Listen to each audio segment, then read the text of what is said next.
네, 국민의힘 이준석 대표가 내일 첫 일정으로 천안함 용사들을 찾습니다. 주요 당직에도 초선과 여성을 임명하는 등 여의도 문법을 탈피하는 모습을 보여주고 있습니다. 네, 민주당 내부에서는 조국을 털어내고 문 대통령을 넘어서야 한다며 혁신 압박이 거세지고 있습니다.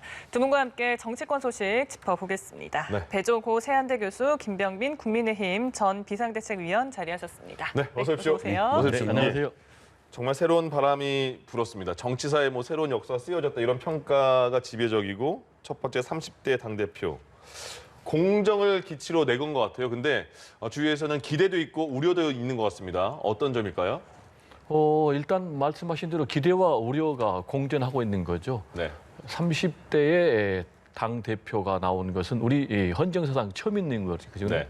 역시 이제 그렇다면은 기대감이 있지 않겠습니까? 근데 동시에 과연 한 번도 원내 진출하지 못한 원내에 이준석 대표가 잘할 수 있을지 예. 우려가 있는 것이 사실이고 또 불안감, 또 상당히 좀 가볍다라는 이제 그런 이미지를 갖고 있거든요. 따라서 이제 역시 첫 번째 과제는 당내 안정을 어떻게 잘 추스러내느냐가 굉장히 중요할 것 같아요.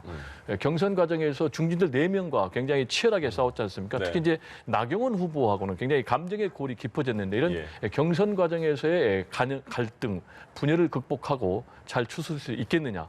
특히 이제 중진들까지 포함해서 협력을 이끌어낼 것인가. 네. 이게 이제 가장 중요한 과제고요. 두 번째로는 이준석 대표는 역시 이제 젊은 당 대표이기 때문에 기대감이 있지 않습니까? 예. 그래서 이 기대감을 어떻게 충족시켜 줄 것인가. 그래서 만약에 기대감을 충족시키지 못하면 결국 이제 실망으로 이어지고요. 그럼 이제 실망으로 이어지면 이제 당내 장악력이 굉장히 불안정해지고 그럼 이제 당이 혼란으로 갈 수밖에 없기 때문에 이준석식의 새로운 정치가 무엇인지를 확실히 보여줘야 되는데 지금까지는 공정한 경쟁만 강조했지 구체적인 비전과 정책적인 대안을 제시하는 것은 없어요. 그리고 이제 이준석 대표가 주장하는 이제 공정한 경쟁이 과연 20대 남자 외에 전 연령층까지 설득력 있게 공감대를 만들 수 있을 것인지 저 개인적으로만 해도 상당히 부정적이거든요. 그게 뭐냐면 공정한 경쟁이 본인의 저서에 보면 거의 정글의 법칙에 준하는 그런 원리를 얘기하고 있거든요. 그러나 현실적으로 우리 사회에 청년들이 지금 상당히 열등한 위치에 있는 거고 또 여성들이 남성에 비해서 열등한 위치에 있거든요. 그러면 무조건 공정한 경쟁만으로 이 부분은 해결이 안 되거든요. 과연 능력주의가 해법인지라는 부분에 대해 저는 이제 회의적이고 따라서 어떻게 이분들에 대해서 사회적 약자들에 대해서 배려를 하면서도 공정한 경쟁도 이끌어내느냐 이 두 가지를 충족시켜주는 것이 이준석 정치의 새로운 정치 모델이 돼야 될 것 같고요. 그리고 이제 마지막으로 가장 중요한 것은 야권 통합입니다. 그래서 이제 여러 가지 윤석열이라든지 또는 안철수라든지 이런 야권의 잠재적인 대선 주자들까지 다 포용해서 야권 단일 후보를 만들어내야만이 정권을 가져올 수 있는 이런 상황인데 과연 이런 부분이 현실적으로 매끄럽게 잘 이루어질지 이런 3가지 정도의 과제가 있지 않나 이런 생각이 좀 듭니다. 과제 중에 우려하신 부분의 비율이 너무 많은 것 같아서요. 첫 당대표 됐으니까 기대하시는 부분도 한번 말해주세요. 기대하는 부분은 이미 이제 정치 혁명을 이뤄냈잖아요. 아까 말씀드린 대로 우리 헌정사상 처음 있거든요. 그럼 이제 이런 처음 있는 일이 벌어진 것은 결국 뭐겠습니까? 민심이 만들어낸 거예요. 민심이 당심을 끌어냈기 때문에 기대한 것은 기존의 낡은 정치를 다 혁파하고 국민들을 좀 생각하는, 국민들이 기대하는 민생 정치를 좀 해달라라는 이제 그런 기대감을 저도 개인적으로 가져봅니다. 알겠습니다. 기대와 우려. 기대 부분을 더 포커스를 맞추셔도 될 것 같은데요. 변화와 혁신에 대해서 30대 원외 인사가 당대표가 됐다는 것만으로도 국민들이 갖고 있는 기대감을 충분히 충족시킬 거라고 생각을 합니다. 그리고 이준석 신임 당대표가 보여줄 수 있는 정치적 시간이 이렇게 많지가 않습니다. 한 6개월 정도 뒤인 11월 달 정도가 되면 국민의힘은 당원 당규에 따라 대통령 후보를 선출해야 되고요. 선출된 대통령 후보는 당원 당규에 따라 당대표 이상의 모든 권한들을 갖게 됩니다. 그러니까 말 그대로 이 6개월의 시간 동안 정권 교체가 가능한 대통령 선거를 얼마나 성공적으로 치러내는가가 이준석 신임 당대표에게 주어진 책무겠죠. 교수님께서 여러 많은 우려들을 해주셨습니다마는 일단 국민들이 갖고 있는 기대가 그대로 투영이 된 만큼 이 결과가 나타난 것이다 이렇게 생각이 되고요. 우려가 되는 담론들이 있을지도 모릅니다. 하지만 대통령 선거에서는 당대표가 주장하는 담론이 중요한 것이 아니라 대권 주자가 앞으로 5년을 어떻게 설계하는지에 대한 미래 대한민국의 담론들이 훨씬 중요합니다. 이준석 당대표가 끄집어낸 여러 가지 담론들은 아마 당내에서 많은 논쟁들이 있을 겁니다. 하지만 굉장히 영리하고 현명하게 샐러드볼 이론을 끄집어낸 이유 중에 하나는 본인이 냈던 주장에 대해서도 얼마든지 설득할 수 있는 내용이라는 이야기를 기치에 깔고 본인과 생각이 다른 사람들의 이야기까지도 충분하게 들어가면서 조율점을 찾아내겠다는 본인의 생각을 당대표 수락연설에서 쏟아낸 것이 아닌가 싶습니다. 네. 이런 공존의 문화가 어느 정도 자리매김하게 된다면 과거 더불어민주당에서 왜 청년 정치가 나타나지 않았는가? 저는 그 가장 근본적인 이유가 지난날 금태섭 전 의원의 징계에서 바라보듯 다른 목소리를 내고 있는 사람에 대한 포용과 수용이 되지 않았던 문화를 꼽을 수 있지 않을까 싶습니다. 이준석 신임 당대표가 샐러드볼 이론처럼 본인의 생각도 얼마든지 톡톡 튀는 아이디어를 국민께 가감없이 전달하고 본인과 생각이 다른 사람들의 당내 구성원들의 목소리까지 이어가면서 이 징검다리를 새롭게 국가의 미래를 설계하는 대통령 후보로 쭉 이어지게 만들어낸다면 충분히 성공할 수 있는 기대감이 훨씬 더 크다고 생각합니다. 예. 네, 평가와 과제까지 저희가 들어봤는데요. 일단 뭐 비서실장이나 수석 대변인이나 당직 인선을 보면 기존의 여의도 문법을 좀 깼다라는 평가가 나오고 있습니다. 어떻게 보고 계십니까? 파격도 아니고요. 여의도 문법을 깬 것은 아니라고 저는 봅니다. 그래요? 일종의 젊은 소장파와 또 중진들까지 염두에 둔 균형 잡힌 인사가 아닌가 이렇게 생각이 됩니다. 네. 먼저 이제 상당히 젊은 인사와 관련해서 황보승희 의원이 이제 76년생이고 초선 여성이거든요. 네. 이런 이제 여성 의원, 젊은 여성 의원을 본인의 수석 대변인으로 발탁했다는 것은 이제 얼굴과 입 역할을 해야 되는데 상당히 본인과 걸맞게 젊은 정치를 펼쳐나가겠다라는 이제 그런 의지로 보이고요. 예. 두 번째로 이제 비서실장은 본인보다 22살이 더 많은 63년생 서범수 의원을 발탁을 했는데 이 이유는 본인이 원외지 않습니까? 예. 네. 근데 이제 서범수 의원 같은 경우 상당히 이제 개파석이 엷다고 그래요. 그리고 이제 나이가 좀 있기 때문에 위아래로 다 네. 중진들까지 소통할 수 있는 그런 강점. 그래서 이제 이 두 사람을 발탁을 한 것 같은데 역시 이제 핵심 부분은 앞으로 토론 배틀을 통해서 네. 대변인 2명, 네. 그리고 또 부대변인 2명을 성공적으로 뽑아내느냐라는 이제 부분이 중요한데 제가 볼 때는 그 부분은 상당히 여론으로부터 좋은 평가를 받을 것 같아요. 이게 자체가 새로운 시도 아니겠습니까? 예. 그러니 이제 역시 가장 중요한 대목은 사무총장을 누구를 발탁할 것인가. 네. 결국 이제 사무총장이 돈과 조직을 총 관리하기 때문에 네. 대선의 공정한 관리하고 직결되는 문제거든요. 그래서 지금 이제 뭐 권성동 의원 또는 이제 박진 의원 이 두 사람 중에서 본인이 고민하고 있는 것으로 보이는데 만약에 두 사람 중에 한 사람을 본인이 발탁했을 경우에 당내 의원들이 공감해 줄 것인지 이런 부분이 앞으로 남은 인선의 과제가 아닌가 생각이 됩니다. 네, 예. 다양성을 추구한 인선이라고 하셨는데 대변인들 이제 토론 배틀 한다고 했잖아요. 피선거권이 없는 20대 대학생이라든지 아니면 이제 경력이 단절된 능력 있는 여성들도 가능하다라고 얘기를 했었거든요. 네. 좀 그런 게 가능할까요? 우리 사회의 다양한 목소리를 담아낼 수 있는 사람들이 정치권에 대한 진입 장벽을 허물어내고 본인의 목소리를 자유롭게 낼 수 있는 문화가 정립된다면 굉장히 국민의힘의 큰 발전에 도움이 될 것 같습니다. 네. 한때 인터넷을 뜨겁게 달궜던 3호 어묵이라는 이 필명을 쓰고 있는 사람이 있었죠. 네. 그러니까 말 그대로 시민의 한 사람으로서 본인이 글을 쓰지만 본인이 썼던 글 자체가 전국적으로 화제가 되면서 그게 세상을 움직일 수도 있습니다.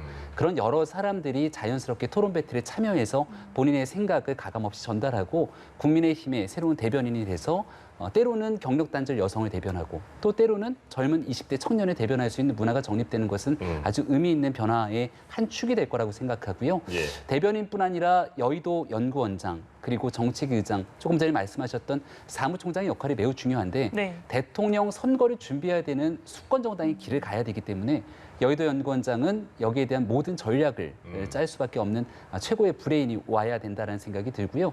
정책위 의장은 마찬가지로 대권의 후보가 만들어지는 과정이 있습니다만 네. 당 차원에서 차기 대권 주자와 함께 대통령 선거의 모든 공약들을 조정하는 역할들을 맡기 때문에 과연 이런 인물들이 신임 이준석호에서 얼마나 능력 있고 비전 있는 인물들이 오게 될지를 좀 주목했으면 좋겠습니다. 예. 후원금 되게 빨리 모였잖아요. 1억 5천. 네. 거기서 거의 안 썼던데요. 그래서 그걸 토론 배틀 할 때 많이 활용하겠다 이렇게 말을 하더라고요. 기탁금으로 거의 다 썼을 겁니다. 아, 그렇군요. 알겠습니다. 이제 내일 첫 번째 월요일부터 공개 행보를 하는데 보통 국립현충원 참배를 하잖아요. 근데 대전 현충원에 가서 천안함 장병 묘역을 찾겠다 이렇게 말했어요. 이게 그 후보 기간에 천안함 유가족 만나서 눈물 흘리고 그런 게 영향이 있을 것 그렇습니다. 같아요. 예.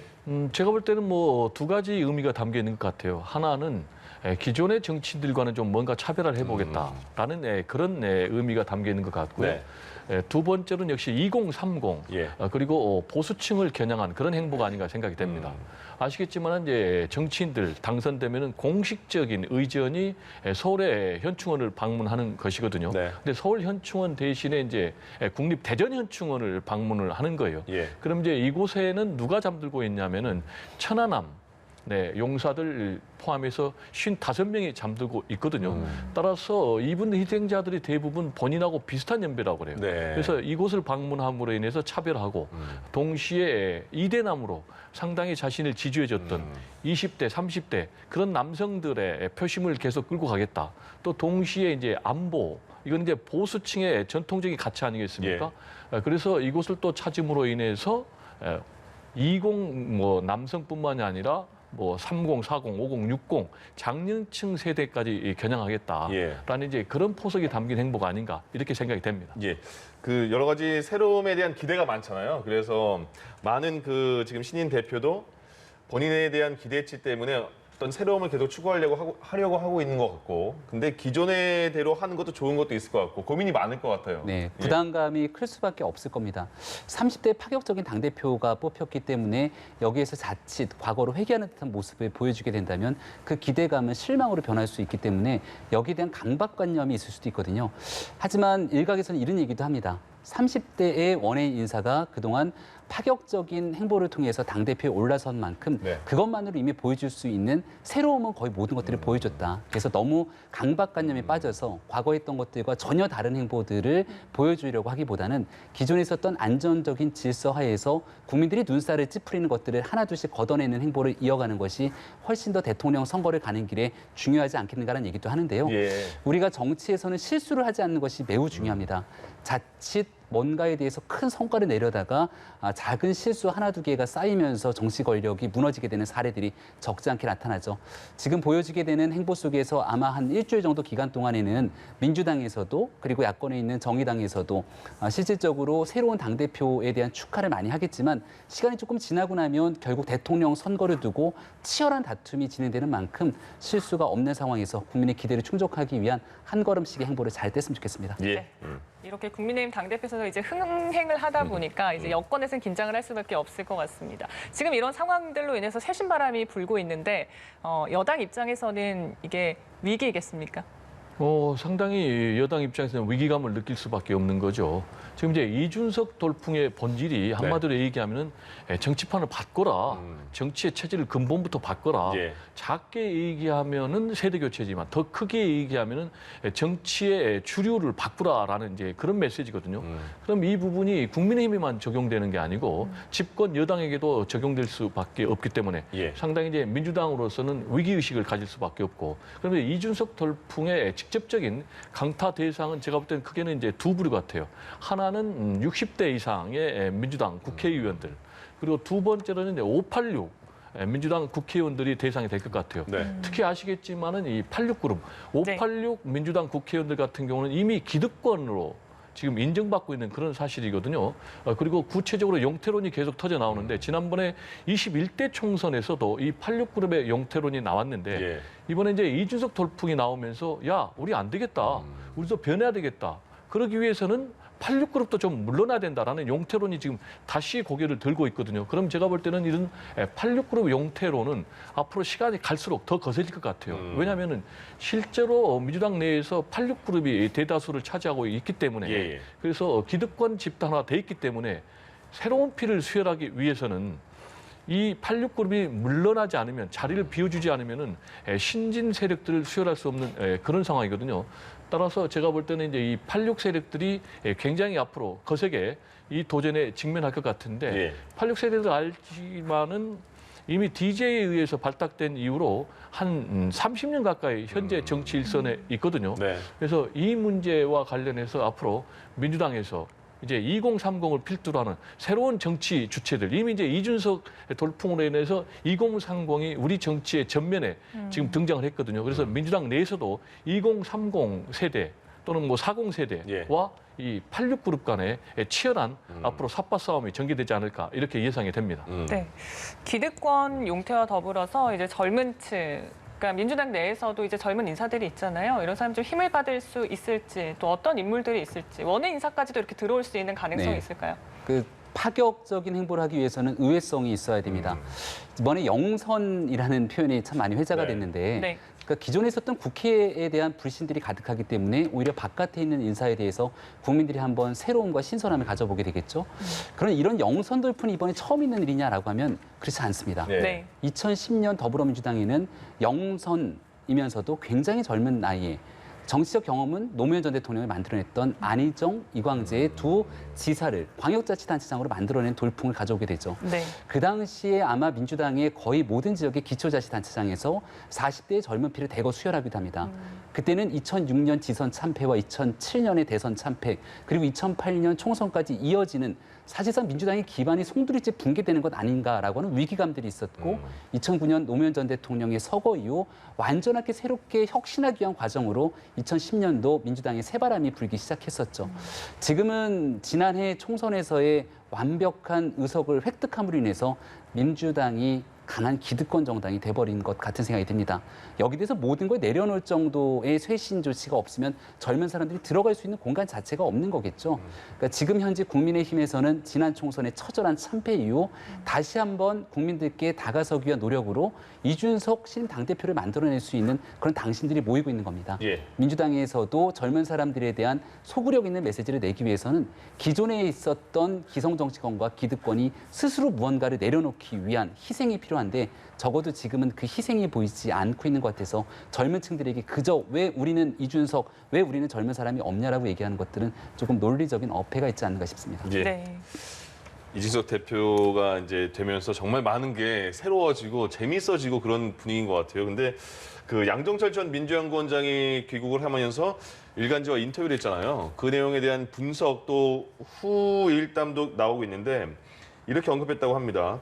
민주당은 조국을 털고 문재인 대통령을 넘어야 재집권할 수 있다. 그러니까 등등 그 인터뷰에선 쓴소리를 많이 했고 또 거기에 뒷얘기까지 나오면서 그럼 양정철 전 원장의 왜 이런 말을 했을까라는 분석도 많거든요. 어떻게 보세요? 왜 그런 말 했을 것 같습니까? 상당한 위기의식이 있는 거죠. 예. 야, 이대로 가면은 정권 재창출이 어렵다. 실제로 여론조사를 보면은 정권 재창출을 지지하는 것보다 정권 교체를 지지하는 여론이 훨씬 높거든요. 네. 따라서 그런 이제 위기의식 그리고 절박감이 이런 이제 메시지로 표출된 것 같고요. 아시겠지만 이제 양정철 전 연구원장 같은 예. 경우는 문재인 대통령 탄생의 핵심 주역 아니겠습니까? 네.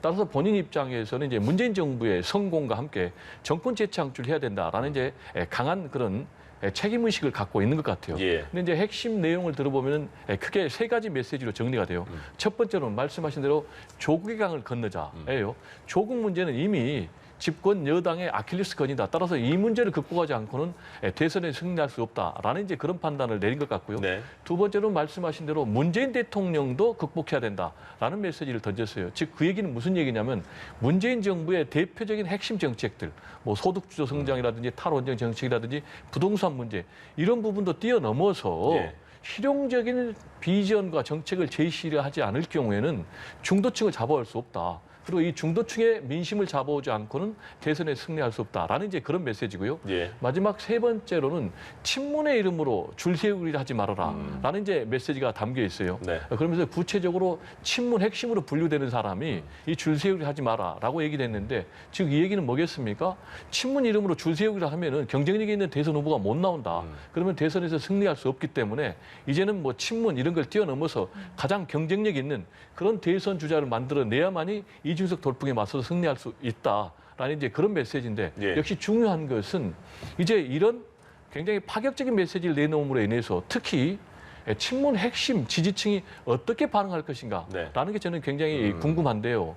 따라서 양정철 원장이 이런 내놓은 메시지는 앞으로 당 내부에 새로운 충돌의 시작이 되지 않을까 이렇게 예. 전망이 됩니다.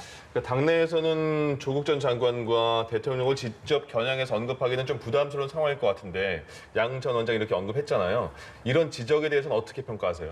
양정철 전 원장은 할 수 있을 만한 충분한 자격이 있죠. 문재인 대통령 탄생에 누구보다 크게 기여했을 거라 생각하고 문재인 대통령이 과거 정치를 하지 않았을 시절부터 문재인 대통령의 만들기 위해 꽤 오랜 기간 불철주야 노력했던 인사지 않습니까? 대통령 당선 이후로 친문 핵심이라 불리면서 사실상 양정철 원장이 청와대에 가까이 가는 것들에 대한 부담감들 이런 것들이 여론을 통해서 전달된 바가 있었고 결국은 문재인 정부 집권 4년이 넘는 기간 동안 어떠한 공직에도 나서질 않았죠. 하지만 지난 기간 생각해 보면 양정철 전 원장이 바라보기에 이런 방식으로 끌고 갔기 때문에 현재 민주당의 상황이 온 것 아닌가 불편한 심정이 저는 있을 거라 봅니다. 그리고 그동안 누구도 옆에서 쓴소리와 잘못된 길을 가고 있을 때 가감없이 문제를 지적하는 목소리가 없었다는 판단을 했을 수도 있고요. 일각에서는 이런 양정철 전 원장을 두고 친문 핵심도 아니고 대통령과 가까운 사이도 아니다라고 하는 비판의 목소리까지 나오는 것 같은데 그런 얘기들이 결국은 현재 민주당과 문재인 정부가 더 여론으로부터 멀어지고 고립되게 만든 것은 아닌가 싶습니다. 이제 차기 대통령 선거를 앞두고 미래 권력을 향하는 과정이 있기 때문에 문재인 대통령의 지지율이 현재를 반등하면서 새롭게 나아가기는 쉽지가 않은 형국일 겁니다. 그러면 국민들이 바라보는 정권 교체의 여망이 훨씬 더 커지고 있는 상황 속에서 양정철 원장이 얘기하고 있는 것처럼 과거의 문제를 가감없이 전달할 수 있는 인사들이 나타날 수 있을 텐데 아마 거기에 대한 시초를 연 것 같고 민주당 내에서도 그동안 목소리를 내지 않았던 많은 사람들이 새로운 미래 권력 창출을 위한 다양한 목소리가 나오는 계기가 될 거라고 생각합니다. 네. 민주당이 일단 대선 기획단 단장에 새로운 인물을 안치겠다라고 하고 있잖아요. 이 자리가 어떤 자리인 건지 그리고 좀 어떤 인물들 예상하고 계신지 궁금합니다. 대선 기획단 자리는 대선 한마디로 총괄하는 그런 자리예요. 그래서 매우 중요하죠. 지난번 총선은 이해찬, 양정철 이 투톱 시스템으로 해서 180석의 역대급 압승을 거뒀지 않습니까? 이만큼 이제 중요한 역할을 대선 기획단장이 하는 거예요. 근데 이제 대선 기획단장을 당초에는 우상호 의원을 상당히 염두에 뒀다고 합니다. 그렇지만 아시겠지만 이번에 국민권익위에서 부동산 투기 의심이 드는 12명의 명단에 우상호 의원이 포함이 되면서 지금 우상호 의원은 이제 탈당 내지는 제명의 위기에 처했기 때문에 대선 기획단장으로서는 지금 현실적으로 가기가 어려운 그런 상황. 그럼 이제 새로운 인물을 물색을 해야 되는 굉장히 어려운 상황에 민주당이 봉착했어요. 그럼 이제 대선 기획단장으로서의 적합한 자격이 있습니다. 구체적인 인물을 검증하기 전에 첫 번째는 이제 공정하게 대선을 관리해야 되기 때문에 개파색이 없어야 되지 않습니까? 그리고 두 번째로는 특정 캠프에 몸담으면 안 되는 거 아닙니까?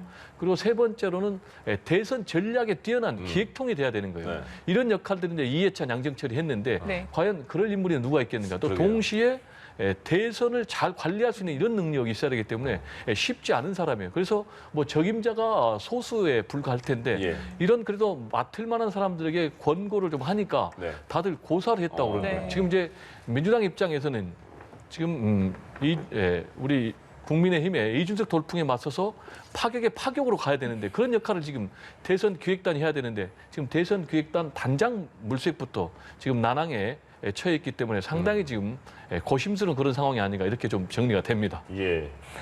그 하마평 거론되는 분 몇 명 있습니까? 몇 명이? 그건 제가 말씀드린 대로 구체적으로 좀 검증하기 어려운 게 본인들이 다 고사를 했다고 하고 있어서 아직 가능성 있는 분을 그러니까 쉽게 예측하진 못하겠군요. 그렇습니다. 지금은 좀 적임자가 뚜렷하게 나타나지 않고 있습니다. 알겠습니다. 그만큼 지금 변화가 강력하다는 그런 반증인 것 같아요. 네, 아마도 민주당에서는 여기에 대한 대선 기획 단장의 임무를 파격적인 인사를 넣으면서 흥행의 돌풍을 좀 불러일으키지 않게 되면 무난하게 이제 곧 후보 등록이 시작됩니다. 그리고 지금 보여주고 있는 대권 주자들은 국민들이 모두가 다 알고 있는 주자들이고요. 현재까지 여론조사를 바탕으로 보게 되면 이재명 지사가 우위를 점하고 있고 지금 막 젊은 세대를 대표하면서 박용진 재선 의원이 어느 정도 파격적인 모습들을 보이고 있지만 그 정도의 일부 우회성이 있을 뿐 특별한 흥행의 요소들이 없는 것이죠. 2016년도 민주당이 선거를 앞두고 정말 이대로 가다가는 당이 국민들로부터 완전히 외면받을지도 모르겠다라는 때에 김종인 비상대책위원장을 영입하면서 판을 완전히 바꿔냈죠. 김종인 위원장이 당시 민주당이 비상대책위원장으로 갈 거라고 생각했던 사람들은 거의 없었을 겁니다. 당내에서 반발도 많았겠죠. 삼고초려를 할 수밖에 없었고.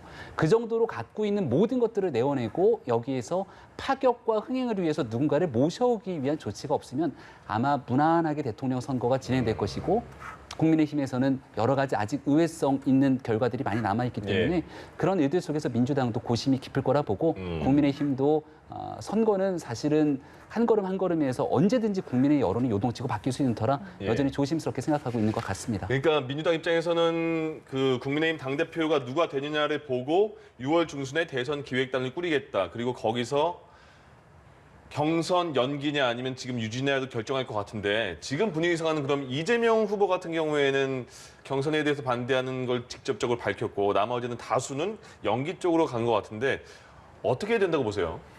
이 문제가 상당히 난제 중에 난제인데 예. 현실적으로는 제가 볼 때 경선 일정대로 당초에 180 이전해야 되지 않습니까?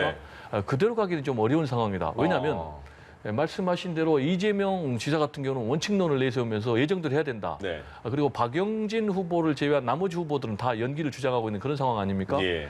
그렇지만은 그렇게 하기 위해서는 당장 정상대로 하기 위해서는 아까 말씀드린 대로 대선 기획단이 출범을 해야 되는데 지금 대선 기획단장 물망 자체가 상당히 어려운 상황. 네. 그럼 이제 역산해 보면은 180일 이전에 일정대로 역산하면은 6월 21일 정도부터는 후보 등록을 해야 되거든요. 예. 그런데 대선 기획단장조차도 안 정해져 있고 대선 기획단이 출범을 안 했어요. 대선 기획단이 출범을 해야만이 이른바 주자들하고 의견을 물어보면서 예. 대선 일정 문제도 정리할 텐데 그렇기 때문에 이제 다 늦어지기 때문에 자연스럽게 제가 볼 때는 경선 일정이 당초 180일 전에 일정대로 가기는 좀 어려운 상황에 봉착한 것이 아닌가 이렇게 생각이 됩니다. 그리고 일단 후보들 간에도 합의가 안 된 상황에서 그 연기 쪽으로 만약에 흐른다면 반발도 굉장히 많겠는데요, 내부에서. 그렇습니다. 이제 연기를 하든지 예. 아니면은 예정대로 하든지 이런 부분이 이제 후보들 사이에 난상 토론을 통해서라도 정리가 돼야 되지 않습니까? 네.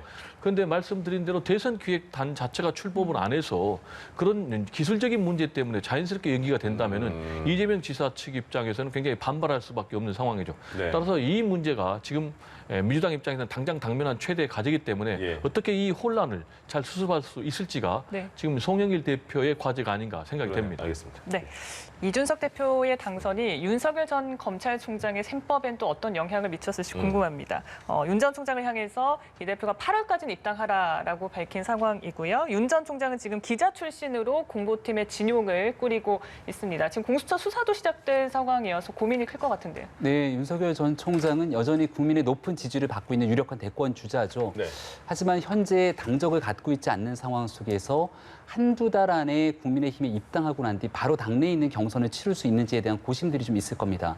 그리고 이러한 목소리는 이제 윤석열 전 총장뿐 아니라 밖에 있는 국민의당의 안철수 대표도 마찬가지 셈법이겠죠. 네. 한두 달 안에 당을 합치거나 하는 과정들이 없이 그냥 안철수 대표가 국민의힘에 들어가서 경선 일정을 치르기는 또 부담일 것이기 때문에 여기서 이준석 대표가 후보 시절에 얘기했던 버스가 정시에 출발할 것이고 여기까지 오지 않는 사람들에 대해서는 나중에 가서 탑승할 수 있는 정류장을 두겠다고 얘기한 바가 있습니다. 네. 하지만 그건 후보 시절의 얘기고요. 이제부터는 정치적 기술력을 아주 면밀하게 활용할 수밖에 없을 때가 돼버렸을 겁니다. 당에 있는 주자를 하나로 경선을 통해서 치열하게 선출하고 나면 그다음 바깥에 있는 사람들과의 단일화 과정들을 거치는 건 정말이지 쉬운 일이 아닙니다. 네. 지난 4.7 보궐선거에서도 오세훈 후보와 안철수 후보 간의 단일화가 마지막에 끝끝내 깨질 거다 이렇게 전망하는 분들도 많았고 결국 투표용지에 인쇄되는 날까지 단일화는 성사되지 못했고 굉장히 어려운 우여곡절을 겪기도 했죠. 제일 좋은 건 모든 후보들이 함께 한자리에 모여서 야권 통합 경선을 마련하는 일이 핵심이기 때문에 서로가 어떤 이해를 갖고 있는지를 좀 고민할 필요들이 있는 것이고요. 윤석열 전 총장 입장에서도 지금 현재 단순하게 바로 들어와서 n분의 1의 경선을 치르는 것에 대한 부담감을 일부 가지고 있을지 모르니까 예. 어떤 생각을 하고 있고 과연 본인이 갖고 있는 정치, 대한민국 국가 미래에 대한 어떤 의지들을 갖고 있는지를 하나둘씩 펼쳐나가면서 전체적인 야권 통합 경선의 그림을 그려낸다면 저는 충분하게 모두를 만족할 수 있는 결과들을 가져올 수 있을 거라고 봅니다. 네. 이제 이 문제에 대해서 제가 좀 첨언을 하자 보면은 지금 윤석열 전 총장 입장에서는 매우 난감한 그런 상황에 처해 있어요. 그게 왜 무슨 그럴까요? 얘기냐면 이준석 돌풍의 직접적인 지금 강타를 저는 윤석열 전 총장에게 지금 가해지고 있다 이렇게 봅니다. 네. 그게 무슨 얘기냐면 이준석 돌풍이 기본적으로 정치판을 바꾸라는 얘기거든요. 정치판을 바꾸라는 얘기는 이제 기성 정치인들에 대해서 못마땅하다라는 얘기인데 그런 이제 새로운 정치를 요구하는 핵심 중에 저는 도덕성이 중요한 부분이라고 생각하거든요. 예. 이준석 대표가 단지 젊은 모습뿐만이 아니라 기성 정치인들에 비해서는 도덕적으로 흠결이 없는 부분도 상당히 여론의 지지를 받은 것으로 보이는데 네. 윤석열 전 총장 같은 경우 지금 아내 문제가 걸려 있고 또 장모 문제가 걸려 있고 예. 또 본인이 정치에 뛰어들 경우에 정치 검사 아니냐라는 문제가 걸려 있고 또 최근에 이제 공수처가 정식으로 수사를 하겠다라고 입건한 이제 그런 상태 아니겠습니까? 따라서 윤석열 총장 같은 경우 전 총장 같은 경우는 이준석 돌풍에 상당히 흔들릴 수밖에 없는 그런 상황.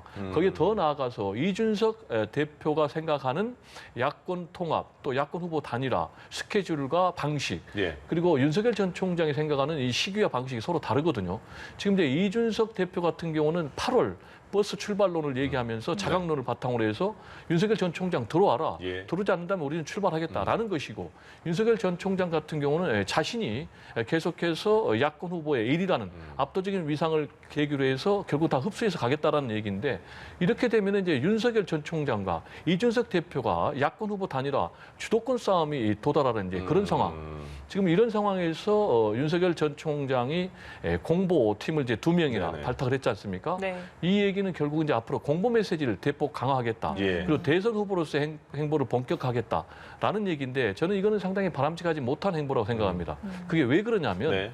윤석열 전 총장 같은 경우는 정치를 하려면은 정상적으로 정치를 해야 되는 거예요. 그래서 정치 출사표를 던지고 본인이. 그리고 이제 공보팀을 시스템을 다 구축을 해야 되는데 그런 걸 안 하고 계속해서 자명하면서 외곽으로 돌면서 그러니까 당장 간보기 정치하는 거 아니냐라는 비난을 받고 있지 않습니까? 예. 따라서 저는 윤석열 전 총장 같은 경우는 정치를 하려면은 정상적인 전공법으로 정치 행보를 해야 되고 만약에 그런 것이 부담이 된다면은 정치를 포기해야 된다라는 얘기를 좀 정리하고 싶어요. 이준석 신임 당대표의 돌풍이 윤석열 전 총장에게는 그렇게 긍정적이지 않을 수가 있다는 분석이에요. 어떻게 보십니까? 그렇게 볼 수 있는 여지들이 있기는 합니다. 네. 네. 왜냐하면 국민의힘이 굉장히 좀 어려움을 겪고 있는 상황이고 국민의 기대감이 약간 낮은 상황이라면 국민의 높은 지지를 받고 당적을 갖지 않는 윤석열 전 총장에 대한 기대감이 훨씬 높기 때문에 자연스럽게 윤석열 전 총장이 기대고 의지하면서 당으로 모시게 되는 상태가 만들어지는 게 윤 전 총장 입장에서는 가장 최고의 시나리오였을 겁니다. 예. 하지만 당의 지지가 굉장히 높아지기 시작하면서 이 당의 후보가 건전하게 경쟁을 통해서 이뤄지게 되면 누구든지 정권 교체가 가능한 것 아니냐. 말 그대로 지난번 4.7 보궐선거의 오세훈 모델이라고들 얘기를 하게 되는데 이런 가능성들이 높아지기 시작하는 순간 윤석열 전 총장에 대해서도 자연스럽게 당이 합류해야 된다는 목소리가 커질 수 있거든요. 근데 지금 거론되는 대권 주자 중에는 김동연 전 경제부총리도 있고 최재형 감사원장도 적지 않게 거론이 됩니다. 지금 윤석열 전 총장은 공정의 기치를 바탕으로 국민의 높은 지지를 받고 있지만 예. 교수님 말씀 주셨던 것처럼 아직 정확하게 윤석열의 정치가 무엇인지를 보여주지 못하고 있는 터라 여기에 대해서 과연 당내에 들어왔을 때는 어떤 변화가 있는지 이런 부분에 고민이 생길 수밖에 없는 것이죠. 현재로서는 윤석열 전 총장만을 위한 정치 행보에는 좀 브레이크가 걸려 있는 상태이기 때문에 네. 지금부터 윤 전 총장이 지금의 높은 지지를 바탕으로 대통령 후보로서 굳건하게 가기 위해서는 이만큼 국민의 지지를 받고 있는 내가 대한민국을 위해서 이런 정치를 할 거야는 분명한 메시지를 보여줄 필요가 있고 예. 그렇게 가는지에 대한 한 앞으로의 3, 4주 행보가 윤 전 총장의 정치적 중요한 결정을 하게 될 거라고 저는 생각합니다. 알겠습니다. 지금 문재인 대통령이 호주에 가 있습니다. G7 정상회의에서 2년 연속 초청을 받아서 초청국 국가수장 자격으로 간 거잖아요. 이제 끝나고 나서 오스트리아, 스페인 국빈 방문해서 정상회담도 할 텐데 마스크 벗고 막 정상들이 뭐 팔꿈치 인사하고 막 그런 거 되게 좋아 보이는데 이번에 우리는 어떤 걸 기대할 수 있을까요? 역시 이제 가장 중요한 것은 대한민국이 글로벌 백신 허브 국가로 성장하는 문제. 그리고 구체적으로 이제 미국과 한미 백신 동맹을 맺은 데 이어서 더 나아가서는 이번에 EU 정상과도 이 글로벌 백신 국가로서의 한국의 역할을 또 강조하고 서로 협력하기로 했더라고요. 네. 그래서 이제 구체적으로 글로벌 백신 국가로 부상하면서 단지 우리나라만 그 수익을 받는 것이 아니고 개발도상국에 백신을 지원해야 된다라는 이제 메시지를 지금 전 세계에 던지고 있는데 예. 당장 코백스 선구매 그 기금에 1억 달러를 지불을 하고 네. 또 내년에 추가로 1억 달러를 또 제공을 한다는 거 아니겠습니까? 이런 부분들이 제가 볼 때는 대한민국의 위상을 상당히 국제적으로 높이는데 예. 긍정적인 역할을 할 것으로 보이고요. 역시 이제 이번 G7 정상회의에 참석한 데 핵심은 과연 한일 정상 회담이 있을 것인지 또는 네. 한미일 정상회담이 있을 것인지라는 부분 아니겠습니까? 네. 지금 이제 문재인 대통령이 잠깐 스가 총리하고 얘기를 했다고 그러는데 인사는 했죠. 네, 그렇습니다. 근데 이 풀 어사이드 미팅이라고 이렇게 소매를 끌어당겨서 네네네. 즉석에서 하는 그런 미팅이 있어요. 예. 따라서 이제 그런 형식을 통해서라도 스가하고 회담을 만들어낼지 네. 그래가지고 한일 관계의 새로운 돌파구를 만들어낼지 이 부분이 가장 주목이 되는 부분이 아닌가 네. 이렇게 생각이 됩니다. 제가 조금 전에 영국에 가 계신데 호주라고 말을 했나 보죠. 예, 제 생각에는 호주라는 생각이 있었는데 말이 영국으로 나갔나 봅니다. 예, 수정하겠습니다. 영국에서 G7 열리고 있습니다. 어떤 거 기대할 수 있을까요? 이번 회담에서? 제일 중요한 건 결국 모든 전 세계 정상이 이 코로나를 이겨내기 위한 백신 문제겠죠. 그 백신에 관련돼서 문재인 대통령도 대한민국이 할 수 있는 충분한 역할들에 대해서 같이 협력하게 되는 모습을 보일 거고 조금 전에 교수님 말씀 주셨던 것처럼 우리 정부가 부담할 수 있는 백신에 대한 공적 기여에 관한 얘기들도 충분하게 쏟아냈고 또 미국으로부터 우리가 일부 백신을 받아왔기 때문에 이런 일들이 서로 전 세계적인 유기적인 협력을 가져올 거라 봅니다. 예. 바이든 대통령 오랜만에 만나서 얀신 백신이 큰 호응을 얻고 있다 이렇게 얘기를 했는데 제가 그 큰 호응 중에 한 명으로 금요일에 얀센 백신을 맞았거든요. 네. 많이 아픕니다. 하루 정도는 정말 고생했는데 예. 하루가 지나고 나서 오늘 이틀째가 되고 나니까 또 말짱해졌습니다. 네. 예, 그래서 정말 전 세계적으로 백신 문제가 신속하게 전 세계에 있는 많은 사람들이 인도처럼 어려움을 겪고 있는 국가나 또 저개발 국가에서 백신 문제로 고통받고 있는 사람들이 있다면 예. 모두가 협력해서 초창기 좀 어려움을 겪고 있더라도 같이 이 고통을 극복하기 위한 세계 정상들의 노력들이 있으면 좋겠다 싶습니다. 나이로 따지면 백신의 마지막 수혜되는 연령이었나 보죠? 민방위 백신인데요. 민방위가 왜 이렇게 안 끝나나 해서 올해가 마지막 민방위였는데 네. 마지막 민방위 백신을 맞았습니다. 아, 혜택을 아이고. 받으셨군요. 알겠습니다. 네, 지금까지 배종호 세한대 교수, 김병민 국민의힘 전 비상대책위원 모시고 다양한 소식 짚어봤습니다. 네, 고맙습니다. 고맙습니다. 감사합니다.